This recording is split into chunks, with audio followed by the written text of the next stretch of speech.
আসসালামু আলাইকুম। 2 দিন পরে পরে পটুয়াখালীর খবর পাই কারণ কি, পটুয়াখালীতে আপনার নুরুল হক নূর গণ অধিকার পরিষদের, সে তো জাতীয় নেতা, নিঃসন্দেহে জাতীয় নেতা, এবং আওয়ামী লীগ বিরোধী আন্দোলনে প্রচন্ড রকম ত্যাগ স্বীকার করেছে। কিন্তু নুরুল হক নূরকে নিয়ে আলোচনা যেমন আছে, সমালোচনাও আছে।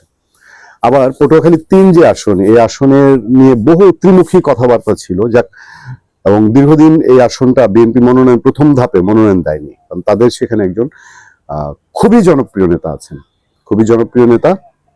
ফলে বিএনপি তার নেতাকে বাদ দিয়ে নুরুল হক নূরকে দিবে কিনা, কিন্তু যেহেতু তারেক রহমান তার জোটের কমিটমেন্ট রাখতে গিয়ে, তার এতদিনের রাজনৈতিক কমিটমেন্ট রাখতে গিয়ে নুরুল হক নূরকে মনোনয়ন দিয়েছেন, ফলে বলা যেতে পারে যে তারেক রহমানের কাছে নিশ্চয়ই কোনো ভেতরকার জটিল হিসাব আছে, যে জটিল হিসাবের কারণে তাকে নূরকেই শেষ পর্যন্ত মনোনয়ন দিতে হয়েছে। এবং নুরুল হক নূর পটুয়াখালীতে খুব বেশি সময় ধরে যে উঠে এসছেন তা না, তবে একটা একটা ধাক্কা তৈরি করেছেন।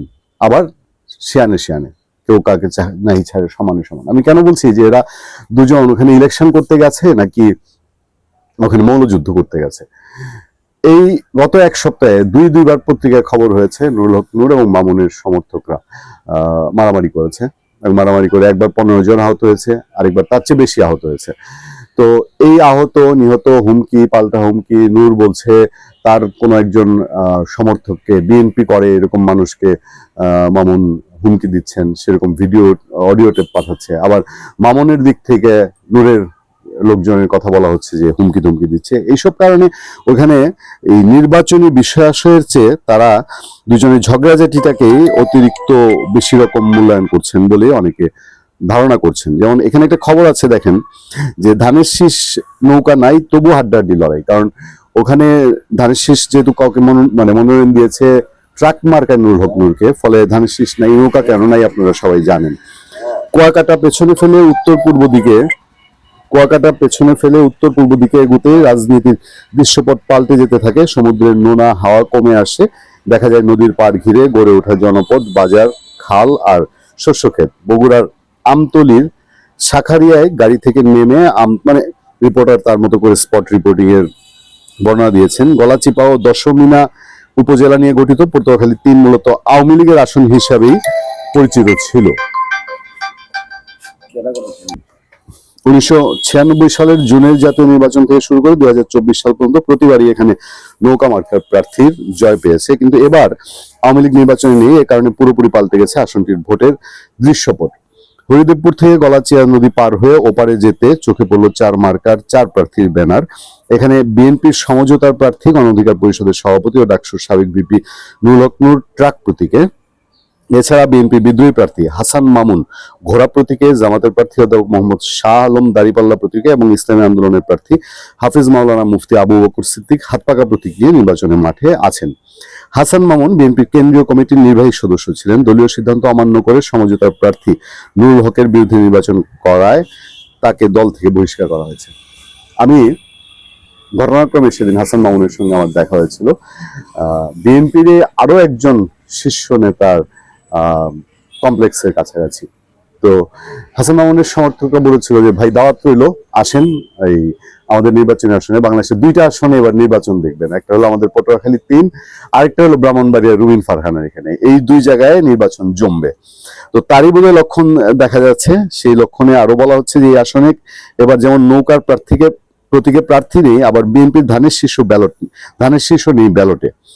এই শূন্যতাই গলাচিপা দশমিনার ভোটের মাঠে নতুন উত্তাপ তৈরি করেছে। বিএনপির সমর্থকরাও এখানে দ্বিধা বিভক্ত।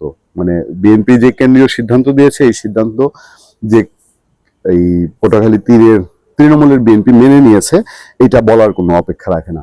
ফলে পটুয়াখালী 3-এ আরো সামনের দিনগুলোতে এবং নির্বাচনের পরে হাসান মামুন খুবই চ্যালেঞ্জিং অবস্থায় আছেন ওখানে, কারণ তার কর্মী সমর্থকরা প্রচন্ড ভাবে সেখানে নূরের ঘাড়ে নিঃশ্বাস ফেলছে, এবং নূরের প্রতীক যেহেতু ট্রাক, ধানের শীষ না, সেখানে হাড্ডাহাড্ডি লড়াই হবে। তবে ওই যে আওয়ামী লীগের ভোট 2 পক্ষেরই টানতে হবে, 2 পক্ষেরই বলতে আমি দেখলাম নুরুল হক নূরের সেক্রেটারি রাশেদ খান, তিনি তার নির্বাচনে বলেছে যে, আজকেই খবর দেখলাম যে সব আওয়ামী লীগ খারাপ না, এবং আওয়ামী লীগের নেতাকর্মীদের তাকে ভোট দেওয়ার জন্য আহ্বান জানিয়েছেন। এইটা আবার ভিন্ন প্রসঙ্গ। আওয়ামী লীগ কি করবে শেষ পর্যন্ত, আওয়ামী লীগ কি জাতীয় পর্যায়ে কোনো শেষ পর্যন্ত কোনো না কোনো ভাবে তার বৃহত্তর স্বার্থে কাউকে সমর্থন দিবে কিনা, এইটা এখনো বলার সময় আসেনি। পটুয়াখালী 3-এ যেই জিতুক, এটা হাসান মামুন জিতুক বা নুরুল হক নূর জিতুক, তীব্র প্রতিদ্বন্দ্বিতা হবে, এবং সেটা আওয়ামী লীগের ভোট নিয়ে। মানে ধানের শীষের যে ভোট, এই ভোট নিয়ে তো রহস্য আছেই। বাংলাদেশে অন্যান্য জায়গায় ধানের শীষের ভোটাররা ধানের শীষে ভোট দিবেন, এটার মধ্যে অন্য কোনো সন্দেহ নাই। কিন্তু পটুয়াখালীতে গিয়ে সন্দেহ পড়েছে যে ধানের শীষের ভোটাররা ধানের শীষে দিবে নাকি ট্রাক মার্কায় দিবে।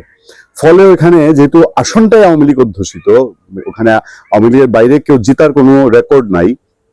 ফলে মূল ব্যাপারটা দাঁড়াবে যে আওয়ামী লীগের যে ভোট আছে, সেই ভোট কি হাসান মামুনের তার ঘোড়া মার্কায় পড়বে, নাকি নুরুল হক নূরের ট্রাক মার্কায় গিয়ে পড়বে, এবং এর উপরই সেখানে জয় পরাজয় নির্ধারিত হবে বলেই বিশ্লেষকরা ধারণা করছেন। ভালো থাকবেন, সুস্থ থাকবেন। আপনাদের সাথে আমি আতিক রহমান, পূর্ণিয়া।